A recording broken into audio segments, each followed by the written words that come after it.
예, 마가복음 3장 31절로 35절 같이 한 목소리로 같이 읽습니다. 시작. 그때에 예수의 어머니와 동생들이 와서 밖에 서서 사람을 보내어 예수를 부르니 무리가 예수를 둘러 앉았다가 여짜오되 보소서 당신의 어머니와 동생들과 누이들이 밖에서 찾나이다. 대답하시되 누가 내 어머니이며 동생들이냐 하시고 둘러앉은 자들을 보시며 이르시되 내 어머니와 내 동생들을 보라. 누구든지 하나님의 뜻대로 행하는 자가 내 형제요 자매요 어머니입니다. 아멘. 작년에 저희들이 마가복음을 주일 말씀 때 계속 같이 읽으면서 작년에 우리가 마가복음 3장을 같이 말씀 나눴던 기억이 납니다. 가정의 달을 맞이해서 오늘 이 본문은 예수님의 가르치심 중에 아주 가장 가족에 대한 몇 가지 중요한 이야기들 중에 핵심되는 본문이기도 하죠. 내용은 아주 단순합니다. 예수님의 육신의 가족들이 갈릴리 나사렛에 있었고 30년의 생애를 사적 생활 속에 살다가 30에 공생애가 시작이 됩니다. 그래서 3년 동안 예수님은 공생애 사역을 이제 하게 됩니다. 그래서 30년간은 육신의 가족들하고 함께 살았고, 그리고 한 마지막 3년은 하나님의 나라의 사역을 본격적으로 영적인 가족들과 함께, 다시 말하면 제자들과 많은 신앙의 무리들과 함께 공생애를 보내신 겁니다. 그 공생애 3년 동안 예수님이 여러 사역의 상황 가운데 오늘 3장에서 어느 날 육신의 가족들이 예수님을 방문하게 된 겁니다. 그러니까 많은 사람에게 둘러싸여 이제 사역을 하시다가 이제 예수님의 동생들하고 어머님이 아마 오신 것 같아요. 마리아죠. 예수님을 좀 만나려고 한다고 사람을 보내서 좀 예수님께 전해달라고 하니까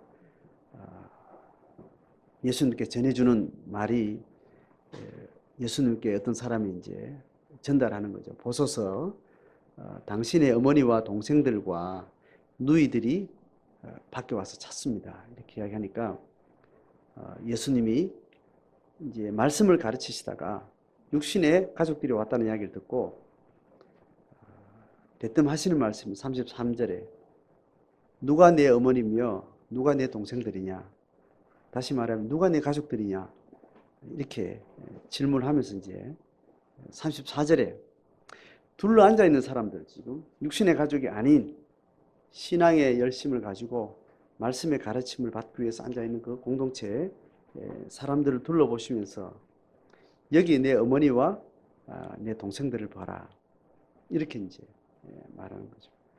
그러니까 내 가족들은 밖에서 나를 찾는 육신의 가족들이 가족이 아니고 내 진짜 가족은 여기에 좀 둘러앉은 이 사람들이다, 이렇게 말하는 거죠. 그리고 35절에 이제 명제가 나옵니다. 누구든지 하나님의 뜻대로 행하는 자가 내 형제요 자매 어머니다, 가족이다라는 겁니다. 자, 그러니까 이제 예수를 주로 받고 영적 삶을 시작하게 되면 육의 삶에서 영적인 삶으로 우리 신앙이 이제 거듭나게 되는 거죠. 영이 거듭나게 되는 겁니다. 그러니까 하나님을 만나고 예수를 인격적으로 만나는 이 신앙을 갖게 되는 순간 우리는 그동안 아주 단순한, 아주 명쾌하고 아주 분명한 육신의 삶을 그냥 살아오다가 전혀 다른 세계관을 가지게 되는 겁니다. 육이 전부인 줄 알고 살다가 육은 내 존재의 본질이 아니구나, 잠시 거쳐가는 입었다 벗는 옷이구나, 잠시 머물다 가는 텐트구나, 이제 그렇게 육의 존재를 이해를 하게 됩니다. 내 실존은 영이구나, 영적인 존재가 내 참된 존재구나, 그렇게 이제 눈이 뜨이게 되는 거죠.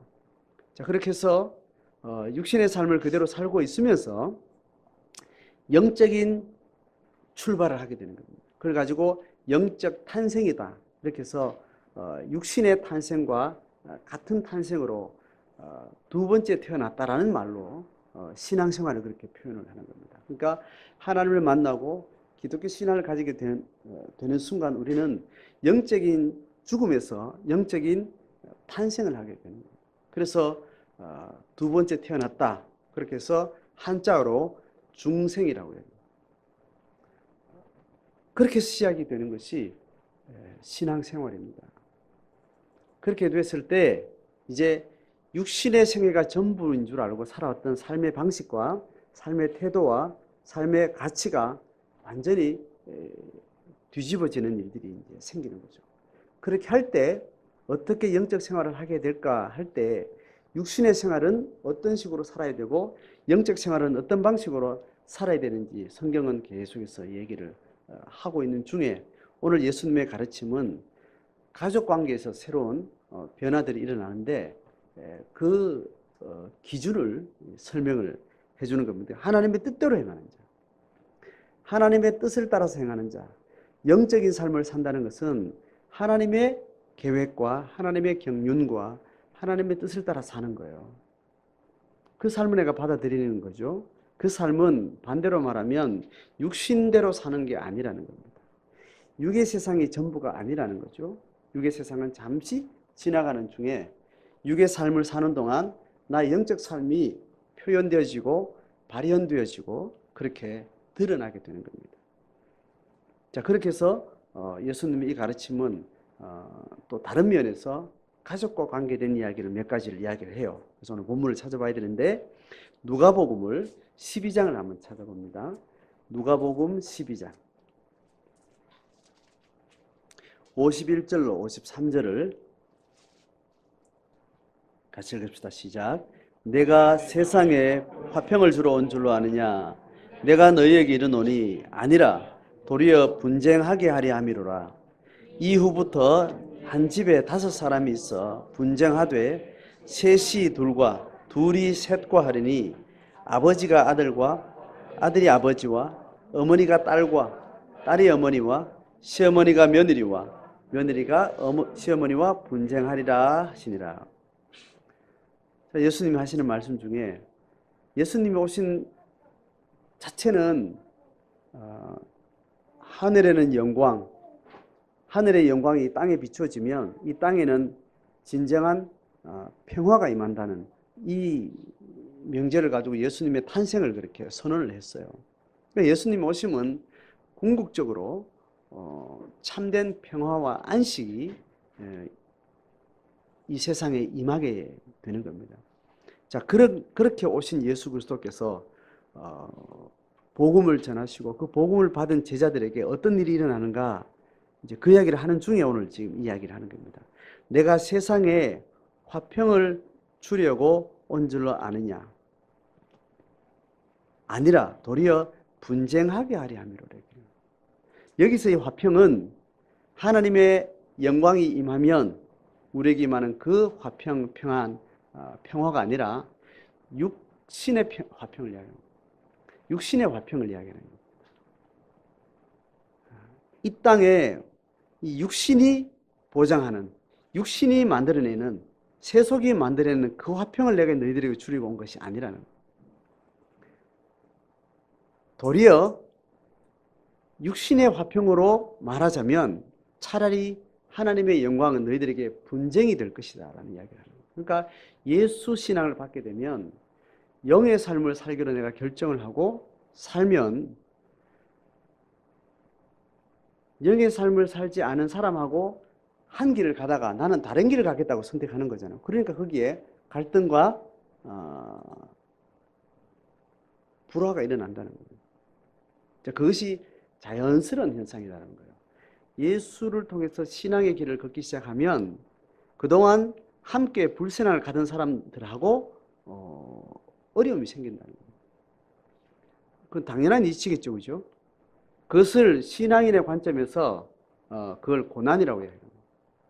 그 갈등이 어떤 선택을 우리가 하게 될 때 그게 우리에게 불이익이 올 수 있다는 겁니다. 육신적으로, 인간적으로 고난을 겪게 된다는 겁니다. 그 고난을 감수하고 내가 신앙을 선택하게 될 때 나도 그들과 함께 했던 나의 욕망이나 나의 세속적 삶은 거기서 죽어야 되는 거예요. 그래서 그 죽는 과정을 내가 예수님처럼 십자가에 못 박혔다 이렇게 표현하는 거죠. 그러니까 고난의 길을 간다는 것과 내가 십자가에 못 박혔다라는 말은 같은 이야기를 하는 겁니다. 그러니까 육의 삶을 살지 않고 영의 삶을, 영의 가치를 선택했다면 그런 일이 생길 수 있다는 그런 의미에서 그것이 특별히 가장 먼저 일어나는 영역이 바로 가정이라는 겁니다. 가정을 우리는 가장 우선적인 중거 집단으로 우리가 살아가는 것이 우리가 살아가는 삶의 형태죠. 그죠? 육신의 가족을 중심에 두고 내 인생을 다 시작을 했고 그렇게 펼쳐가게 돼 있죠. 그러니까 내 삶을 가장 중심에 두고 있고 가장 중요한 가치가 모아져 있는 가정생활에서 이미 충돌이 일어나는데 이제 하나님이 예수님이 화평을 주러 온 게 아니고 분쟁을 주러 왔는데 이렇게 말합니다. 한 집에서 5식구가 있으면 2명, 3명 혹은 1명, 4명 이렇게 분쟁이 생긴다는 겁니다. 예수 믿는 신앙이 가정 안에 들어오게 되면 1명부터 시작하죠. 그 1명은 이제 5명이 똑같은 삶의 방식, 똑같은 가치를 가지고 살다가 이제 다른 선택을 하게 되는 거예요. 그렇게 되면서 분쟁이 일어나는데 더 구체적으로 말하기를 아버지하고 아들이 분쟁이 나는 거예요. 싸우게 된다는 거죠. 그리고 어머니와 딸이 그렇다는 거예요.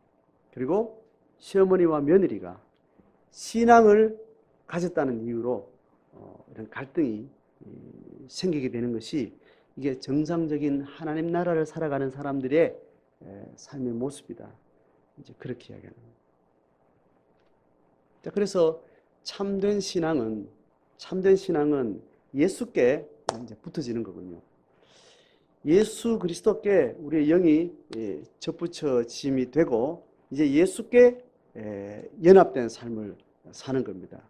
예수의 영인 성령과 함께 살아가는 자들이고 그렇게 해서 그동안 관계 맺었던 육신의 관계, 그게 가정이 되었든지 어떤 친한 친구가 되었든지 그런 여러 가지 육신의 관계로 맺어졌던 그런 삶의 중심이 이제 우선순위에서 밀려나고 예수 그리스도와 관계 맺은 이 관계 속에 들어가게 되는 겁니다. 그렇게 해서 모든 육신의 가정에 속한 가정이 깨어졌진 불완전한 상관없이 육신의 가정을 자기 중거 집단으로 살던 사람이 이제 그것을 포기하고 예수 그리스도를 중심으로 내 삶을 이제 살기로 결정하고 그리스도께 연합되는 고백을 하게 되는 겁니다. 그렇게 해서 모이다 보니까 니도 예수님께 붙었니? 나도 예수님께 붙었다. 예수님께 붙은 사람들이 모이게 된 겁니다. 그 사람들이 이렇게 모이다 보니까 이제 교회가 된 거예요.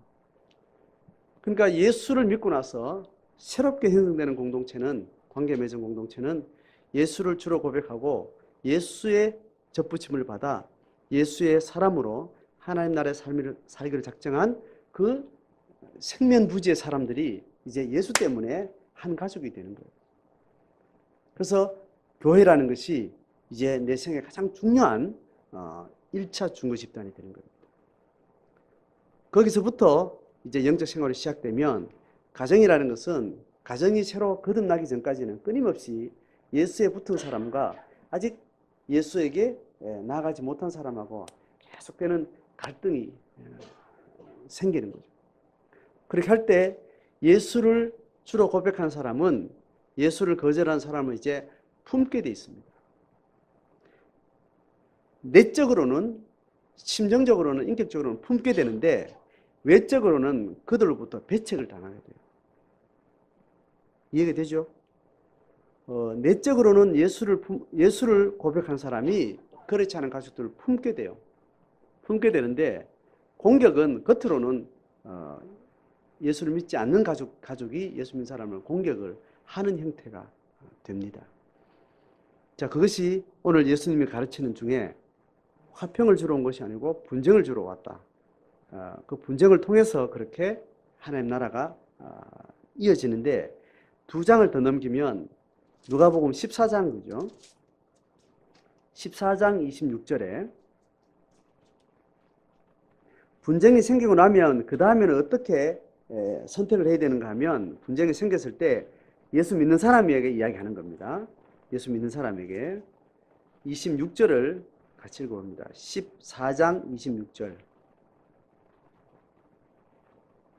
27절까지 시작. 무릇 내게 오는 자가 자기 부모와 처자와 형제와 자매와 더욱이 자기 목숨까지 미워하지 아니하면 능히 내 제자가 되지 못하고, 누구든지 자기 십자가를 지고 나를 따르지 않는 자도 능히 내 제자가 되지 못하리라. 자, 그러니까 갈등과 분쟁이 생기면 우리가 어떤 걸 선택해야 되는가 하면, 자기 부모와 처자와 형제와 자매와 갈등이 생긴 그 당사자들하고 갈등 과정 가운데 그 상대방을 어떻게 하라고요? 미워해야 된다고 해요. 미워해야 돼요. 근데 지금 상대방을 미워해야 되는 것뿐 아니라 또 뭘 미워하라 그런 거예요? 자기 목숨까지 미워해야 된다는 거예요. 이 자기 목숨은 뭐냐 하면, 육신이 가지고 있는 자기 욕망과 그동안 살았던 삶의 가치를 이야기하는 거예요. 그동안은 내가 목숨처럼 여겼던 가족 사랑, 내 부모, 내 형제, 친척, 이 세상의 어떤 누구보다 인간으로서 가장 사랑했던 그 가족을 버린다는 것은 내 목숨을 버리는 것과 똑같은 거예요. 그리고 나를 나되게 했던 모든 것은 부모님이었고 가족이었고 가정이었는데, 이제 그들이 나를 지탱해주고 내 목숨을 이 땅에서 연장하게 하고 삶의 의미를 가능하게 했던 기반이었는데, 그것을 버린다는 겁니다. 이제는 예수가 내 인생을 인생되게 하고 내 삶을 삶되게 하고 참된 진리로 이끄는 내 아버지 된다는 것을 받아들이게 되는 겁니다. 그러니까 예수 만나기 전에 나를 안식을 주고 평화를 주고 나를 살게 했던 모든 생사 여탈권을 내가 포기하는 겁니다. 그러니까 부모와 자식을 버린다는 것은 내가 육신적으로 붙들고 있는 나의 나된 것들을 버린다는 의미에서 자기 목숨을 버리는 것과 동일한 겁니다. 그런 표현은 동일하게 내가 십자가에 내가 못 박혔다, 십자가에 내가 죽노라, 매일 죽노라, 이제 그 고백하고 연결이 되는 거죠. 자, 이것이 우리가 어린이날을 맞이하고 어버이날을 맞이하면서 우리가 가정을 새롭게 잘 생각을 하셔야 돼요. 자, 이 신학적인 맥락은 성경의 가르침이 충분히 이해가 되죠, 그죠? 문제는 이것이 논리적으로 이해되는가 하고, 이것이 내가 마음으로 받아들이는 거 하고, 이걸 우리가 삶으로 구체화시켜서 살아내는 거 하고는 또 다른 고민들이 이제 필요한 거죠.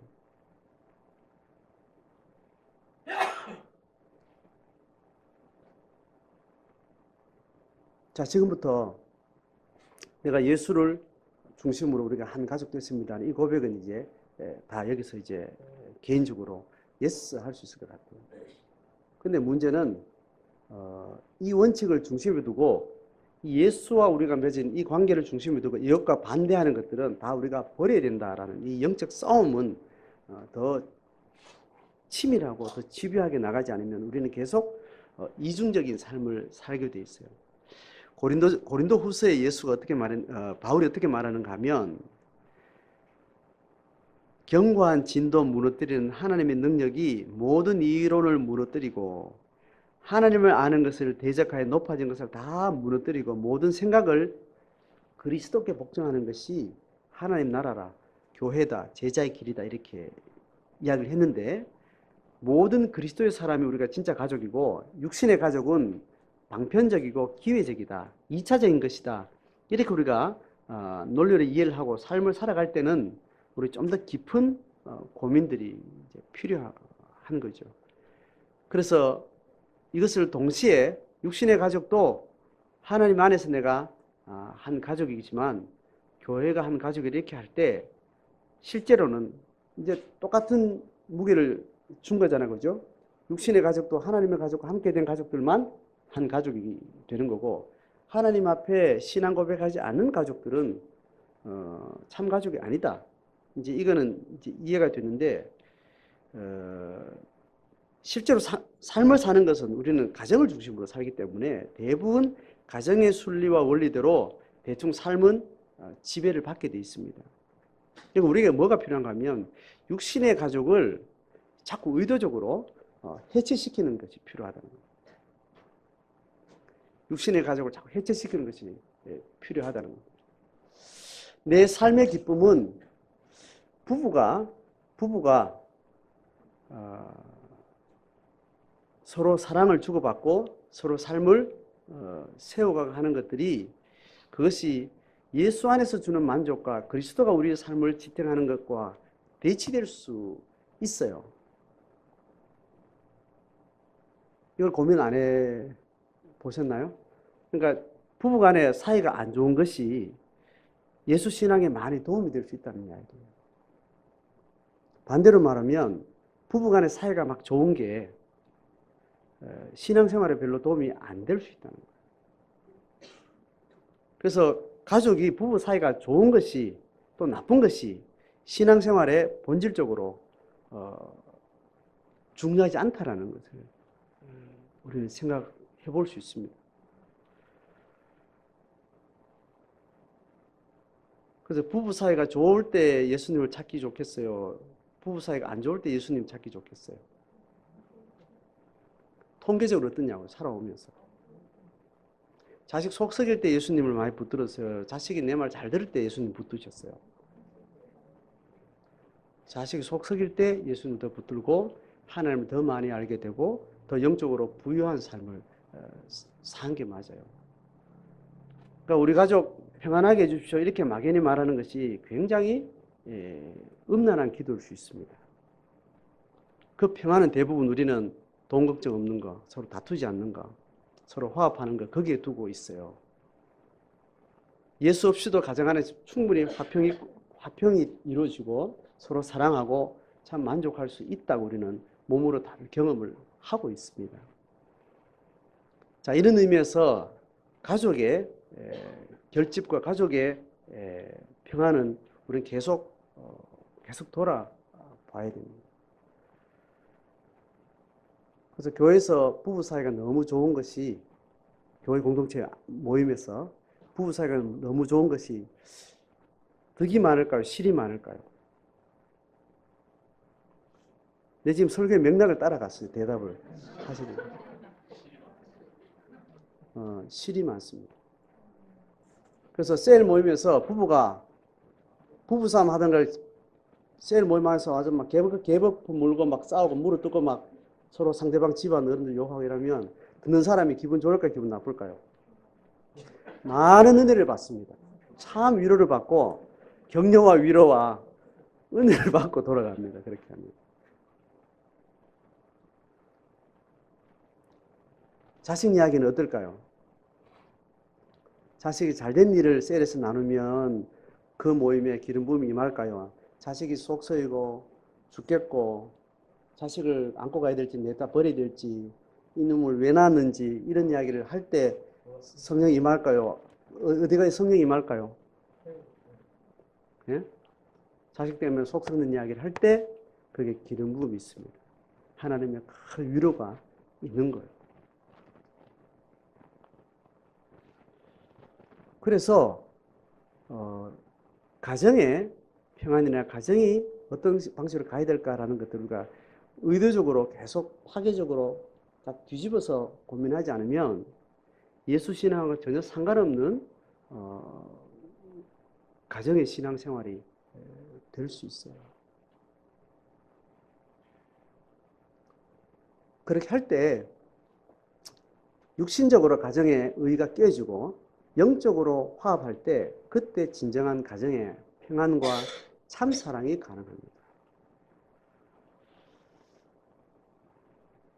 시어머니를 남편의 어머니라 생각하고 섬기는 게 참 마음으로 사랑할 수 있겠어요? 아니면 지나가다가 우연히 알게 된 할머니다 생각하고 섬기는 게 사랑의 마음으로 섬기겠어요?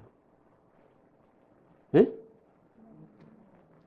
지나가다 만난 할머니라 생각하면 참 사랑으로 섬길 수 있습니다. 그러니까 남편하고 시어머니하고 연을 끊어야 되겠어요? 붙들어야 되겠어요? 연을 한 칼에 끊어놓고 시작해요. 저 할머니는 이 남편을 어떤 식으로 관계 맺고 싶어 하지만 그 관계는 없는 관계다. 이렇게 생각해야 참된 마음으로 시어머니를 내가 사랑하고 품을 수 있습니다. 그러니까 내한테 잘못하는 남편 볼 때마다 누가 미워져요? 시어머니가 미워지는데 또 섬겨야 되고 이게 얼마나 고통스러워요. 저 자식이 아니다. 이렇게 생각해 주는 게 내가 참된 사랑으로 그 영혼을 사랑할 수 있는 거지요.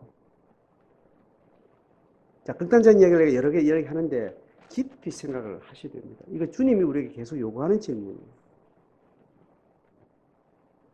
자식에 대해서도. 그래서 교회에서 모일 때 부부 사이에 우리가 이렇게 못 끼어드는 정서가 있죠, 그죠? 그 부부 문제인데 우리가 어떻게 끼어들까? 이게 굉장히 세속적인 생각이에요. 부부 문제 끼어드셔야 돼요. 영적 원리를 따라서. 끼어드셔가지고 그게 왜 그러냐고 물어보고 그게 어떤지 잘 관찰을 해주셔야 돼요. 아, 저 두 사람 부부가 알아서 하겠지 뭐. 네가 끝까지 간섭하냐. 간섭하라고 우리를 그리스도 안에 붙여주셨기 때문에 서로 간섭할 수 있는 기회가 올 때까지 계속 관찰을 잘 해주셔야 돼요. 우리 공동체 안에 자녀들이 오잖아요. 그죠? 자녀들이 오면 내가 느끼는 대로 그 자녀를, 그 아이들, 자녀들 세대들하고 관계를 이렇게 맺어가는 것이 쉬운 게 아니에요. 다시 말하면 그 자녀가 하나님격으로 자라나는데 대부분의 시간을 육신의 부모와 보냅니까? 우리 영적인 부모와 보냅니까? 육신의 부모와 보내고 있어요. 그 아이를 우리가 상대할 때 걔의 정서는 지금 육신의 부모와 밀착 관계에 이렇게 들어있다고요. 들어있다면 그 육신의 관계를 통해서 그 아이가 훈련되고 연단되고 성장하고 자라게 되어 있는 구조를 우리가 다 이제 인정하는 거잖아요. 그죠? 그럴 때 그 육신의 부모와의 관계 맥락에 대해서 고려 없이 우리가 걔를 그냥 개인적으로 만나는 부분들이 필요하지만 어떤 면에서는 걔하고 관계를 맺을 때 육신의 부모와 어떤 맥락 속에 있는가를 잘 이해하고 하지 않으면 그 아이를 다치게 할 수도 있고 망치게 할 수도 있어요. 오늘 그 아이가 아빠하고 대판 싸우고 왔는데 걔한테 아빠 좋은 이야기를 해주면 그게 좋은 이야기, 나쁜 이야기예요. 나쁜 이야기입니다. 그죠? 얘가 집에서는 엄마가 사탕 먹으면 이빨에 뭐 생겨요? 예? 개미똥 생긴다고 가르치고 있잖아요. 사탕 한 개 먹는 거 한 달에 하나 혹은 일주일에 하나 딱 정해놓고 애를 지금 훈련시키고 이렇게 애가 수련을 받고 있는 거예요. 몸의 훈련을 받고 있는 중이라고. 근데 교회 와가지고 걔한테 상황도 모르고 내가 걔를 사랑한다고 초콜릿을 줘요? 미워하려고 초콜릿을 줘요? 사랑하는 마음으로 주잖아요. 그죠? 그래 주는 행위는 그 아이한테 굉장히 안 좋은, 애를 망치는 겁니다. 맞죠? 그죠? 제가 지금 아까 맥락을 좀 다르게 이야기를 하는 부분입니다. 특히 자녀들은 그래요. 자녀들이 집에서 어떤 기준으로, 어떤 정서로, 어떤 관계로, 어떤 갈등과 어떤 훈련을 받고 있는 지금 시즌인지 잘 모르면서 그냥 걔한테 사랑이랍시고 막 이야기를 하면 그 아이들은 아주 민감한 자기 맥락을 가지고 있어요. 그것과 어긋나는 어떤 그런 경험들을 교회 영적 부모들하고 계속 이렇게 엇갈리고 소통이 단절되고 절벽을 느낄 때 걔한테는 영적으로 굉장히 어려운 일들이 생기는 거죠. 그리고 부모가 그 아이를 영적으로 잘 양육하는데 굉장히 어려움을 줄 수 있는 겁니다. 할머니, 할아버지가 손주들 데리고 가끔 만나게 될 때 이런 일들을 많이 만들어요. 좋은 장점을 줄 수 있어요. 어떤 면에서는. 왜냐하면 엄마 아빠는 평화가 없고 맨날 매들고 애를 통제하는데 할머니, 할아버지를 통해서 무한한 자유, 무한한 안식 평화를 경험하는 계기가 될 수 있어요. 또 그 반대가 될 수도 있는 거죠. 육신의 가족을 우리는 잘 그리스도 안에서 어떻게 다뤄야 될지, 어떻게 삶으로 이어가야 될지 고민을 많이 이렇게 해야 됩니다. 그래서 우리가 가정이 하나님 나라가 아닐 수 있는 사건은 어떤 사건인가 하면 내가 하나님 앞에 이기적으로 살지 않겠다. 타인을 사랑하는 마음으로 살겠다. 이렇게 했을 때 그 고백이 가정 안에서 가정을 멤버십의 전부로 두고 볼 때 가정이 화평하면 그게 다 화평인 줄 알지만 평안인 줄 알지만 우리는 단체로 있을 때 뭘 의식해야 되는가 하면 단체 이기주의가 있다는 걸 생각을 하셔야 돼요. 집단 이기주의. 사회적 용어인데 뭐 말 그대로 이렇게 쉽습니다. 집단 이기주의. 집단 이기주의는 우리가 눈을 조금 제한시키면 그게 이기주의인 줄 몰라요. 그것이 개인 이기주의보다 더 무섭게 그건 숨어있기 때문에 더 무서운 폭력으로 아주 잔혹한 일을 할 수 있어요. 개인 이기주의는 바로 타자와의 인격적인 윤리적인 관계 안에 딱 들어서기 때문에 보여집니다. 양심이 있으면 그건 금방 발각이 돼요. 그런데 집단 이기주의는 양심의 윤리적인 양심 가지고는 보이지 않는 영역으로 그게 작용을 해요. 그래서 그 집단 이기주의가 가지고 있는 강력한 평화의 힘이 있거든요. 화평의 힘이 있다고. 서로 하나 되게 하는 동질성의 생명력이 있는 그런 하나 되게 하는 힘이 있는데 그것이 잘못 사용하게 될 때 아주 무서운 이기주의와 폭력과 단체이기 때문에 더 악랄하고 더 무서운 죄악이 될 수 있습니다. 요거는 국가 이기주의로 설명하면 금방 돼요. 2002년도에 전 국민이 한 번도 3.1운동 이후에 8.15 해방 이후에 우리나라 이렇게 하나로 단결된 적이 없었다 할 역사적 사건은 그 축구 때문에 일어난 거잖아요. 그 하나됨의 힘이 어디서 나왔을까요?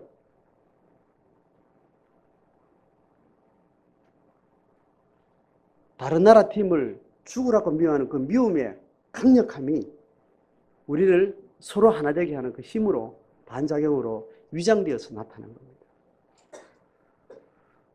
그러니까 자기 소속된 집단의 충성이라는 것은 그 소속 밖에 있는 사람들에서 아주 무서운 독선과 폭력의 자기 이기주의예요.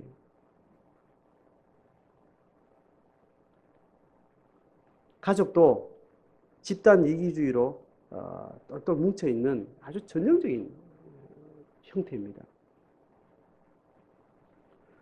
그래서 가족에 좋은 일이 생기면 어떻게 생각해야 되는가 하면 내 가족이 좋은 일 때문에 다른 사람이 어려운 일을 겪지 않았는지를 염두에 두셔야 돼요. 그리고 가족에 재앙이 왔을 때 이 가정에 재앙이 오기 전에 다른 가정에 있었던 늘 들었던 남 이야기처럼 들었던 그 재앙을 내 마음에 이렇게 깊이 생각을 하시면 돼요. 그러면 내 재앙이 아닌 경우가 많습니다. 이렇게 우리 집단 이기주의가 우리의 삶을 기쁘기도 하고 슬프게 하는 이것은 굉장히 무서운 사단의 전략일 수 있고 눈 가리고 아웅을 하는 손바닥으로 하늘을 가리는 그런 것과 동일한 일들이 많습니다. 그래서 가정의 달을 맞이해서 우리가 평소에 우리의 삶을 지배하고 있는 의식, 내 생사화복을 붙들고 있는 많은 사건 중에 가족과 관계되어서 그 생각이 얼마나 영적으로 그릇된 집안에 있는지를 우리는 잘 분별을 해야 됩니다.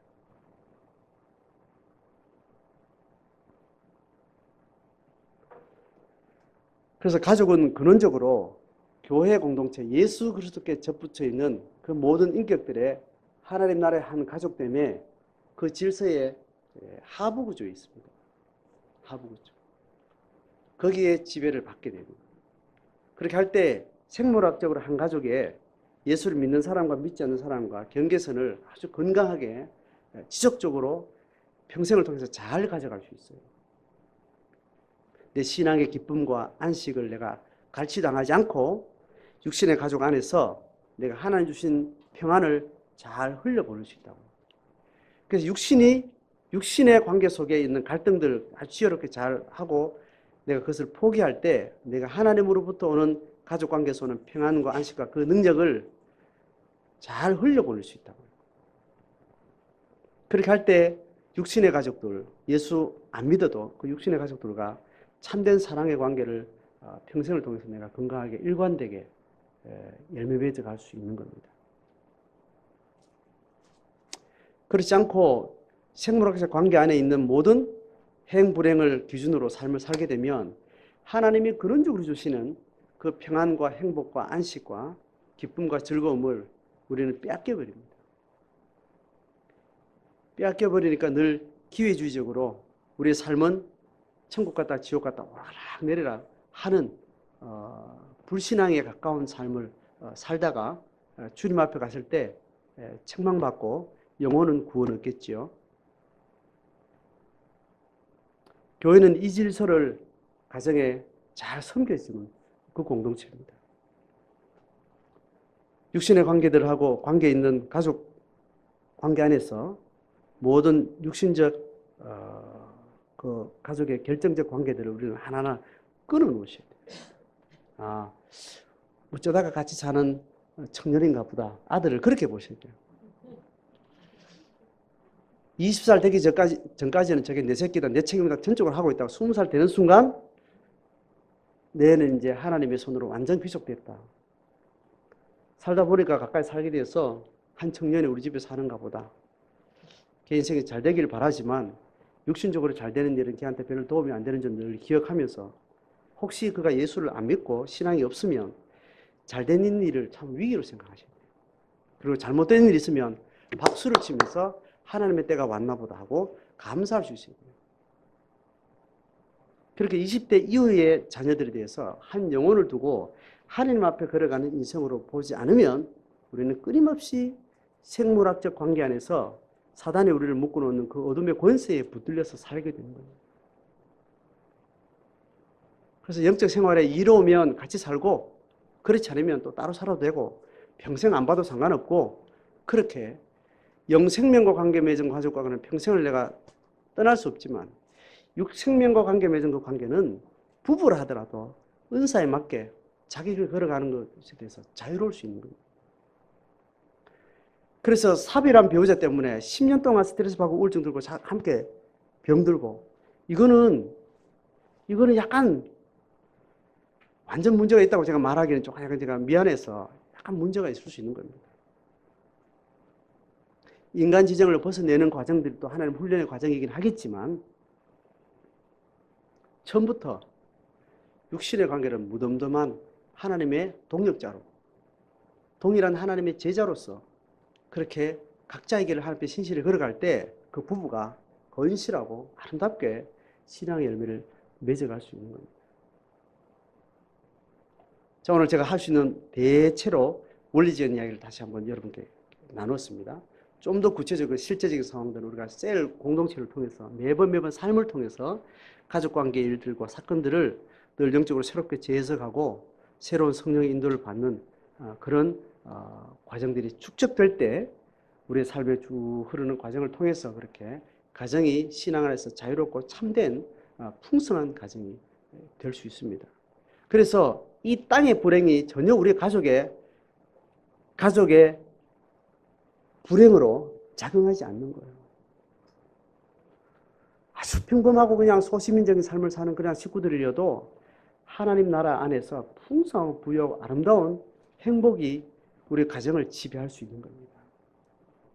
자, 그렇게 세속이 지배하는 가정에서 하나님의 통치권 안에 기쁨과 만족과 하나님의 나라의 고백이 있는 그런 육신의 가정들을 잘 섬겨갈 수 있는 그런 가정들이 될 수 있기를 주님 이름으로 축복합니다.